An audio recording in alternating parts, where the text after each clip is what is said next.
자, 우리 오늘 51편 말씀 우리 계속해서 고라자손의 시 그리고 아삽의 시, 어제 아삽의 시 봤죠? 아삽의 시편을 보다가 드디어 다윗의 시편을 보게 됩니다.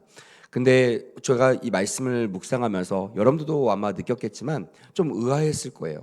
어제는 아삽의 시, 그러니까 성가대 또한 찬양대 앞에서 선창하고 예배에 대해서 누구보다 영향력 있던 그 사람이 예배가 무엇인지를 가리켰어요. 그리고 예배자가 어떻게 해야 되는지를 가리켰습니다. 근데 그렇게 기쁨으로 예배를 드리고 제사를 드리라고 또한 하나님 앞에 나아가라고 권면했던 그 말씀 다음에 우리 시편 중에 가장 유명하고 가장 핵심적인 회개의 시가 우리가 오늘 읽었던 다윗의 시입니다. 이 구조가, 이 구성이 참 의아했습니다. 그냥 은혜롭게 하나님의 예배자가 어떻게 나가야 되며 우리는 어떻게 하나님 앞에 나갈 때 하나님께서 어떤 복을 주시며 이런 맥락으로 흘러가면 참 은혜로울 텐데 왜 갑자기 가장 인간의 추악함과 인간의 연약함을 다루고 있는 다윗이 어떤 사람입니까? 하나님 앞에 마음에 합한 자라고 칭함을 받았고요. 또 하나님 보시기에 가장 귀하고 가장 아름답고 반짝반짝 빛나는 인물이 다윗이었을 거예요. 근데 그 다윗의 인생 중에 정말 큰 오점 하나를 하나님은 51절 말씀, 물론 사무엘 하를 통해서도 말씀했지만 오늘 시편 51편의 이 말씀을 통하여 다시 다윗의 죄를 끄집어냅니다.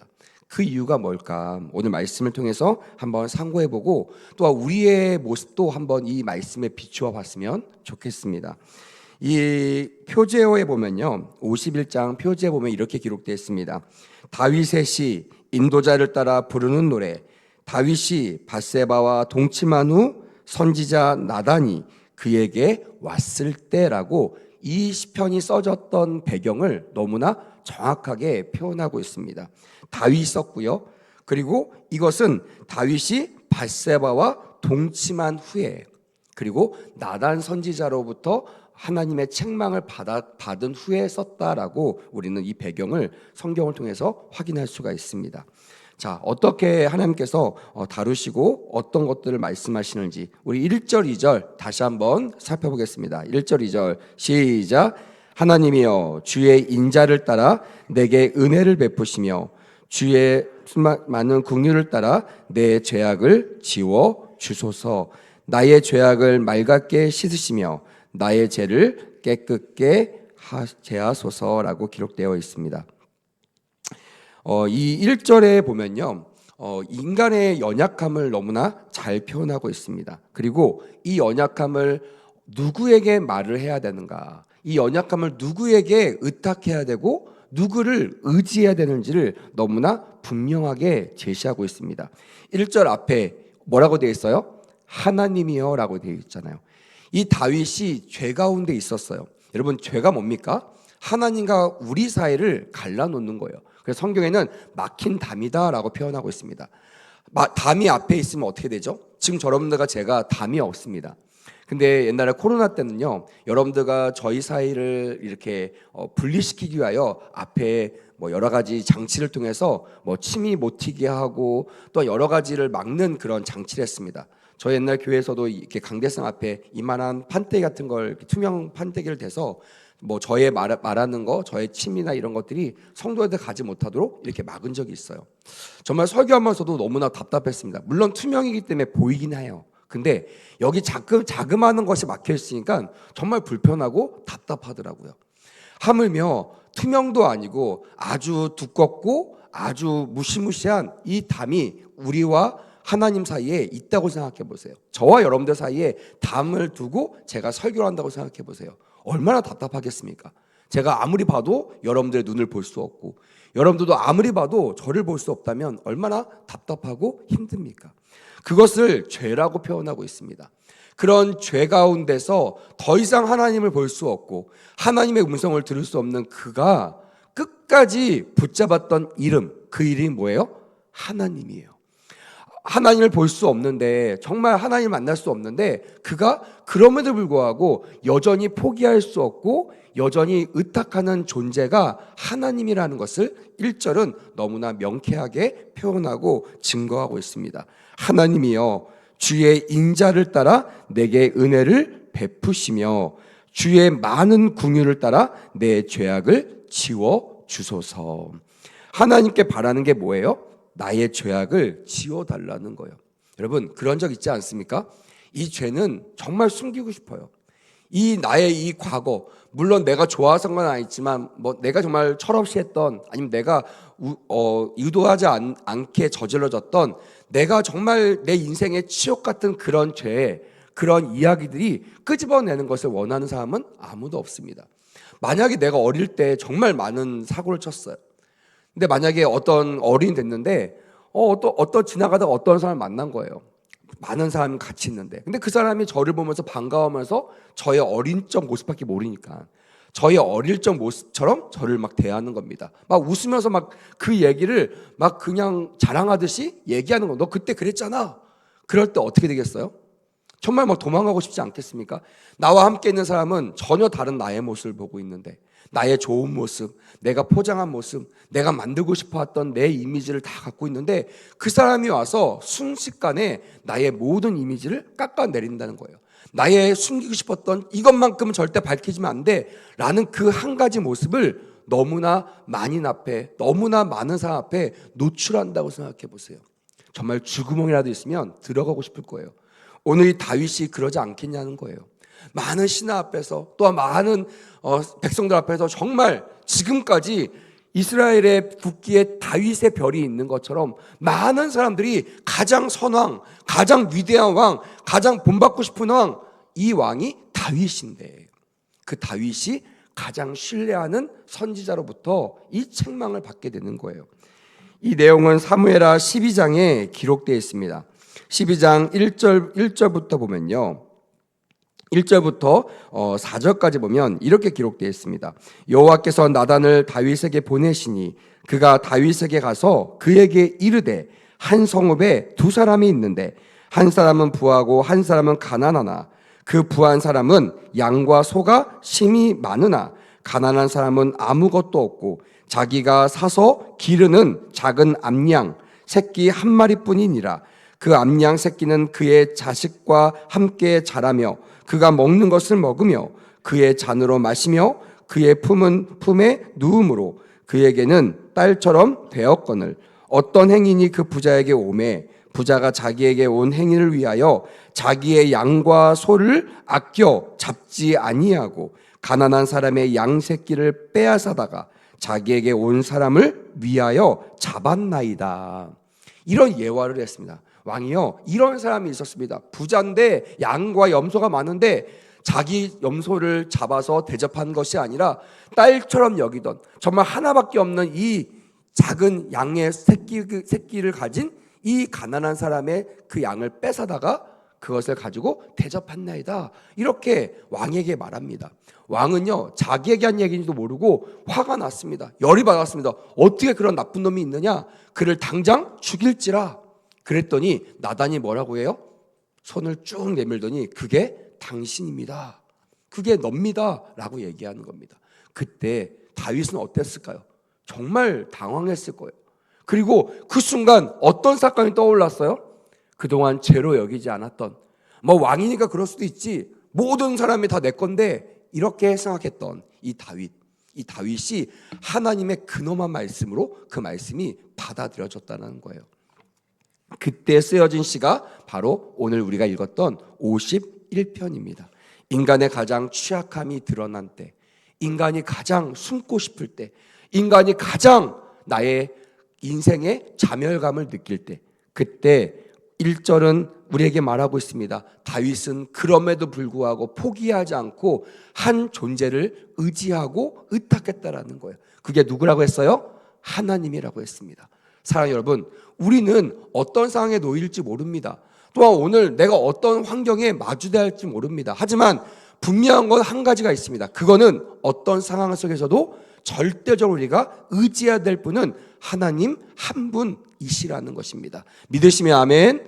그래서 오늘 이 새벽에 여러분 나온 줄 믿습니다. 유일하게 내가 믿는 하나님, 내가 의지하는 하나님, 그 하나님께 죄인이지만 낯을 들 수는 없지만 피하고 싶지만 나의 죄 때문에 하나님과 막힌 담이 딱 세워져서 하나님을 볼 수는 없지만 하나님께 이렇게 말합니다. 하나님, 내 죄악을 지워 주소서.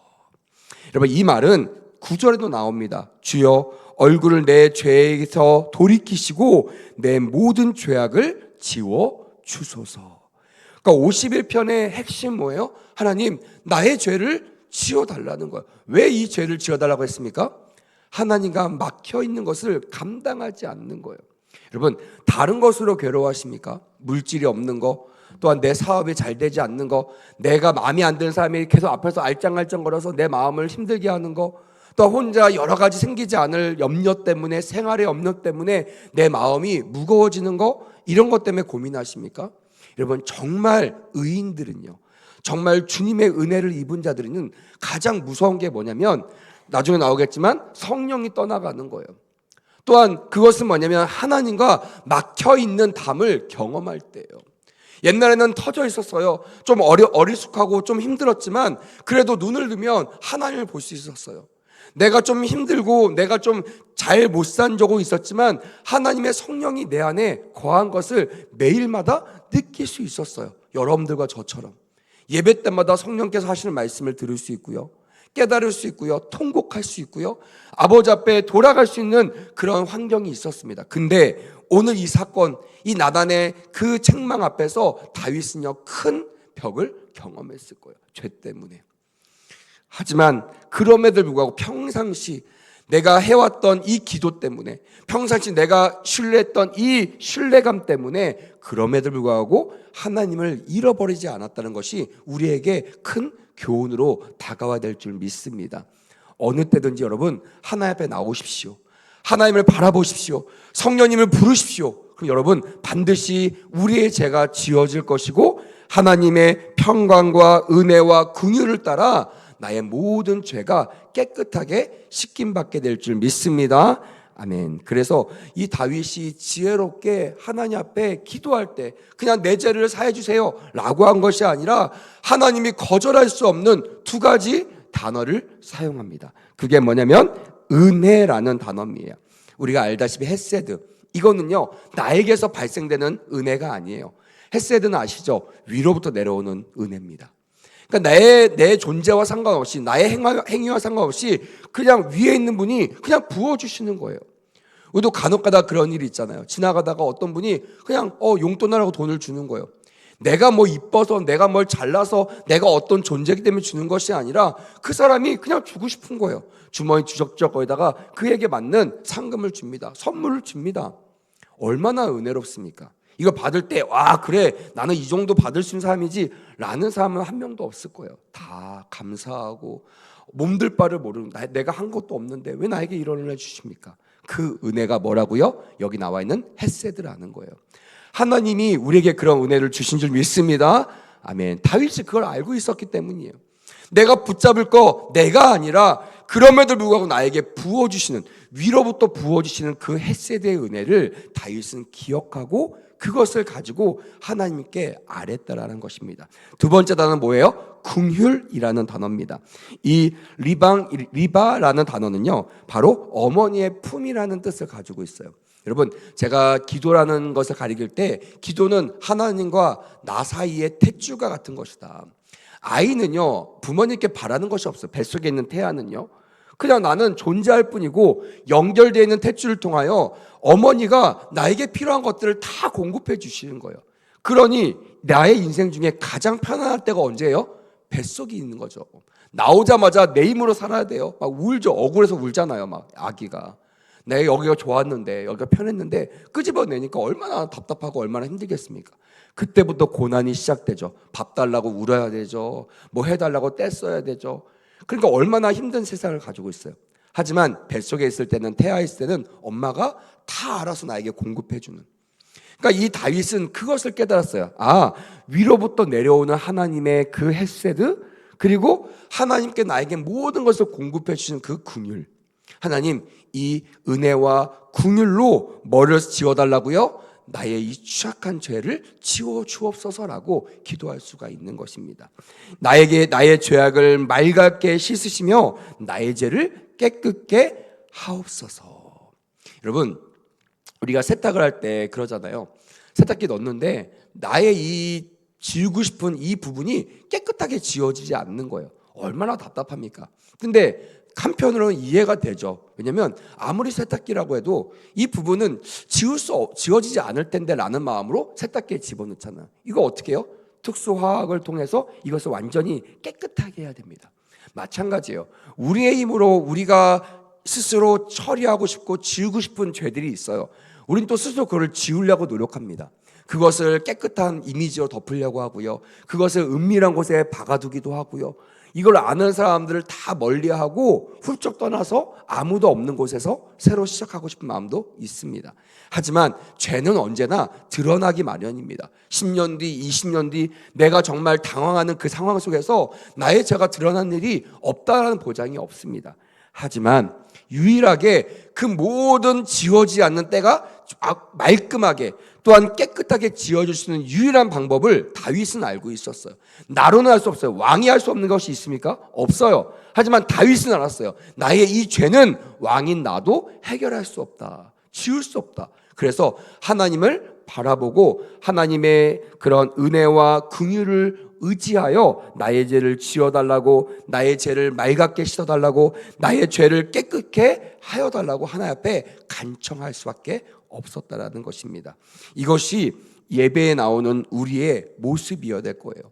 예배는 그냥 기뻐서 예배하는 것이 아니라 어렵게 뭐라고 했어요? 환난 중에도 하나님께 예배해야 된다는 거예요.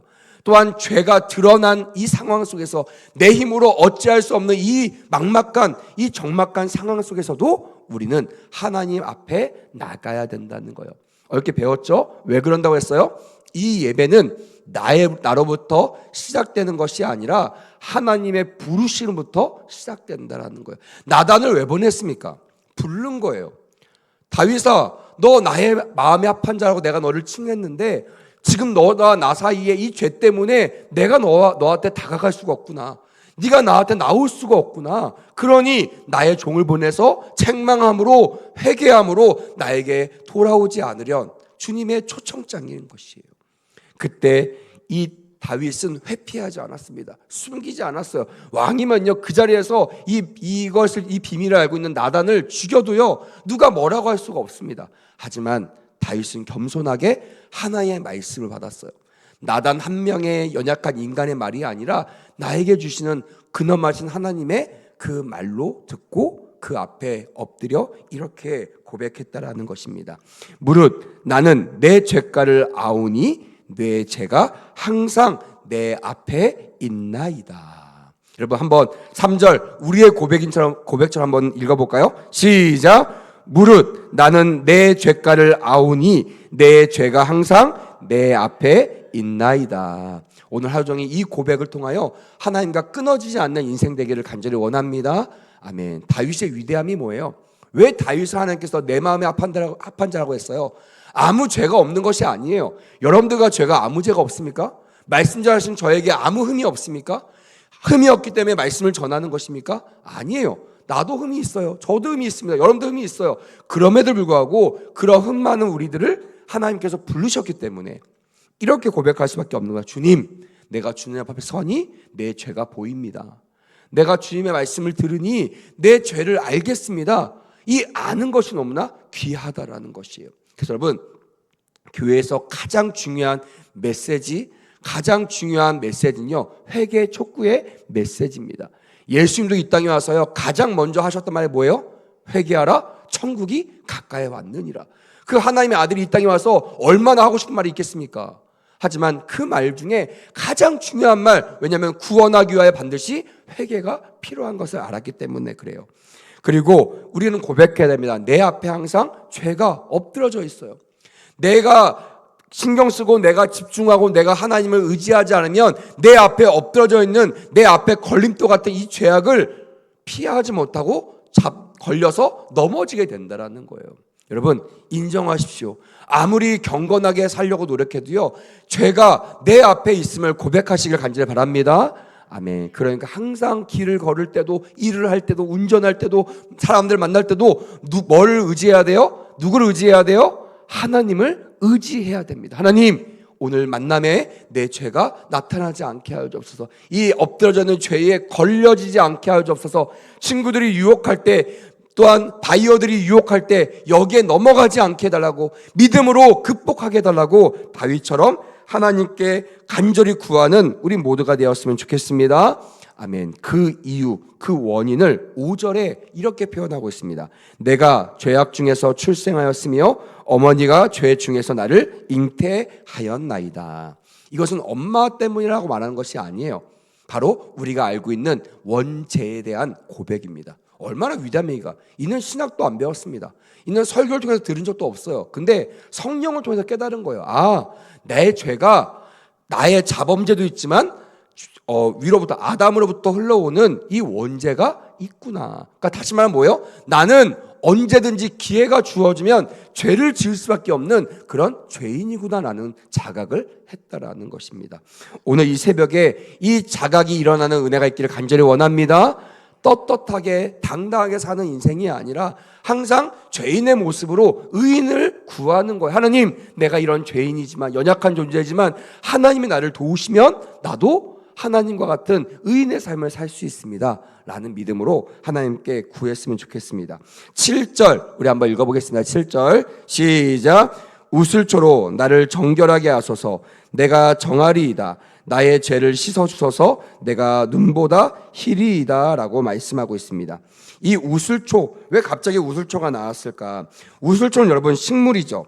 근데 이 우슬초를 하면 떠오르는 장면이 있습니다. 그거는 출애굽기 12장 21절부터의 말씀인데요. 시간이 없기 때문에 읽지는 않겠습니다만, 여러분 이 출애굽기 21장은 출애굽하기 전에 10가지 재앙이 있습니다. 그 중에 마지막 재앙이 뭐죠? 장자의 죽음이에요. 다른 것은 피할 수 있고요, 다른 건 대체할 수 있습니다. 견디면 그냥 넘어갈 수 있습니다. 하지만 장자의 죽음, 대를 잇지 못하는 것은요, 그 인류의 또한 그 나라의 멸망을 상징하는 것입니다. 그 앞에 손을 들었잖아요. 그때 어떻게 했냐면 하나님께서 선지자를 통해서 뭐라고 말씀하셨냐면 이렇게 말씀하고 있습니다. 22절 한번 볼까요? 22절 말씀 보겠습니다. 여기 보면 6월 어린 양을 택하여 6월절 양으로 잡고 그리고 22절에 우슬초 묶음으로 가져다가 그릇에 담은 피에 적셔서 그 피를 문 임방과 좌우 설주에 뿌리고 아침까지 한 사람도 자기 집 문 앞 밖에 나가지 말라. 이런 사람이 어떻게 된다고 했어요? 그 재앙이 패스오브, 넘어가는 거예요. 그게 6월절이잖아요. 여러분, 이것을 말하고 있는 것이에요. 이것을 다윗은 기억하고 있는 거예요. 하나님, 내가 죄를 졌지만 마땅히 나에게 이 죄악이 몰려오고 이 죄의 삭신, 이 사망이 나에게 와야겠지만 주님께서 우슬초 묶음을 가지고 어린 양의 피를 바른 그 집마다 이 죄가 패스오브, 넘어갔던 것처럼 하나님, 오늘 나의 죄가 있지만 하나님, 이 우슬초, 이 어린 양의 피로 나를 이 죄에서 넘어가게 하여 주시옵소서. 나를 정결하게 하시고 나를 정하게 하시고 또한 나의 죄를 씻어주셔서 내가 눈보다 희게 하여 달라는 하나님께 이 말씀을 근거로 하나님 앞에 간청하는 모습을 보게 됩니다. 여러분, 가장 위대한 기도는요, 말씀에 근거한 기도인 줄 믿습니다. 아멘. 그래서 위대한 기도를 하기 위해서는 말씀을 읽으셔야 돼요. 그래서 기도할 때 그냥 내 말을 하는 것이 아니라 말씀에 근거한, 또한 근거 있는 기도를 하실 때 하나님은 피할 수 없는 거예요. 약속하셨거든요. 그래서 그 약속의 말씀을 가지고 우리의 죄를 씻어주는 그런 은혜가 우리에게 있게 될 줄 믿습니다. 자, 10절 우리 한번 읽어보겠습니다. 10절 시작. 하나님이여 내 속에 정한 마음을 창조하시고 내 안에 정직한 영을 새롭게 하소서. 11절 나를 주 앞에서 쫓아내지 마시며 주의 성령을 내게서 거두지 마소서. 여기에 다윗의 두려움이 나타나 있어요. 다윗의 두려움이 뭐라고 했어요? 하나님과 멀어지는 것이에요. 내 안에 성령을 상실하는 것입니다. 여러분, 우리의 삶 가운데 이런 긴장감이 있었으면 좋겠어요. 뭐 재산이 없어지는 거, 손해보는 거, 주식 투자했는데 망하는 거, 이런 거에 목숨 걸고 이것 때문에 목숨을 내버리는 그런 불쌍하고 어리석은 인생이 아니라 나의 가장 큰 고민, 나의 가장 큰 긴장감은 하나님과 멀어지는 것이다. 하나님의 음성이 더 이상 들리지 않는 것이다. 그리고 더 이상 내 안에 성령이 사라진 거, 성령이 소멸되는 거. 여러분, 성령이 소멸될 수 있습니다. 죄악이 많고요, 하나에 원하지 않은 인생은요, 주셨던 성령을 걷어가신다고 성령이 기록되어 있어요. 반드시 성령을 소멸하지 않는 인생이 되기를 간절히 원합니다. 아멘. 그걸 위해서 기도하셔야 되는 거예요. 다윗처럼 우리의 죄를 낱낱이 고백하는 우리 모두가 되었으면 좋겠습니다. 마지막 17절 한 절 읽고 마무리하겠습니다. 시작. 하나님께서 구하시는 제사는 상한 심령이라. 하나님이여, 상하고 통회하는 마음을 주께서 멸시하지 아니하시리이다. 여러분, 주님이 원하시는 제물이 뭐라고요? 상한 심령이라는 거예요. 어떤 마음이든지 상한 심령이든지 사람들은 싫어하지만 주님은 기뻐하신대요. 내가 그것 때문에 너희를 부른 것이야. 오늘 이 새벽 가운데 상한 심령으로 달려나오신 분 계십니까? 어찌할 수 없어서 달려나오신 분 계십니까? 잘 오셨습니다. 오늘 기도할 때 하나님께서 상한 심령의 제사를 받아주실 줄 믿습니다. 아멘. 그리고 우리 안에 성령을 부어주셔서 도와주시고 우리를 깨끗하게 씻겨주실 줄 믿습니다. 그런 새벽이 되기를 주님의 이름으로 간절히 축복합니다. 아멘. 기도하겠습니다. 하나님 감사합니다.